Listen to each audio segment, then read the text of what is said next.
Hi everyone. So for the Web 2.0 assignment, we had to watch the video from Professor Welsh, and then we had to listen to the podcast and then do the cloud-based assignment. So I just want to discuss all that real quick.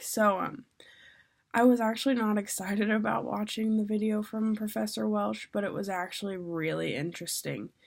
I hadn't really thought in depth about looking at a webcam and just talking to no one, but at the same time talking to everyone. And that's just crazy to me to think about that. Once you put something like that on the internet, it can go from one person to millions of people and things like that.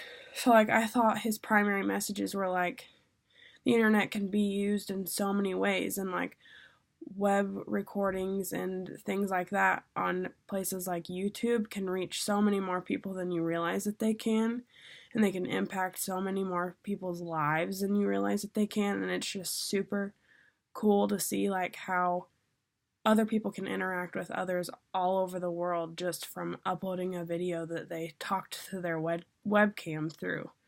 So I thought that was really, really interesting.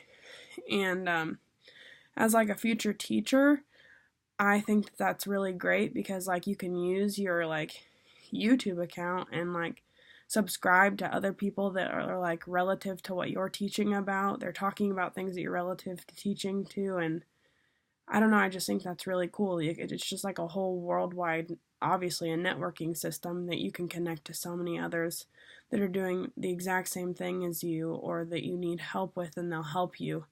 And I just think that's really cool. So for my podcast, I listened to there was a podcast app, or I guess whoever makes the podcasts, I don't even know the word for it, but anyways, it was the channel. That's what I'm thinking, channel, and it was 10-minute teacher education videos, and this one was actually about computer science and how this professor thinks that computer sciences should be input in younger childhood education system. So instead of just high school, when you're a freshman, you go in and you take a computer science class, he thinks that once you start school, in this case, when you're in kindergarten, you should be in a computer science class. And he talked a lot about programming and coding and things like that, and making your own things on the computer, within a computer science class. And I don't know, I agree with it to some extent, but at the same time, I think that there are probably some kids that are a little too young or don't comprehend things like that quite yet. So I'm not sure what age that should be introduced at, something like computer sciences and programming, but I mean, I guess it is what it is. There are also kids that are way more advanced too that could probably handle things like that. So it's definitely a coin flip kind of deal. So I do think that in some cases social networking can be incorporated into the educational environment. I've done a lot of classes where they'll say, well, follow our Instagram page, and if you post this, it will count as extra credit, or if you like our Twitter page, then you can get this for this, and it will help connect to the class. And I think that that's really fun to be able to interact with people through social media, but at the same time, I think that there needs to be limits.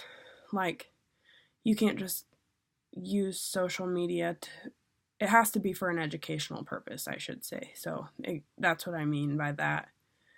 For my cloud-based bookmarking tool, I created a Reddit account, and I thought that was fairly easy. I mean, I could find the things that I wanted to bookmark and save and subscribe to, and I just thought that that was a pretty easy, internet application to work through. So, yeah, I thought it was pretty great.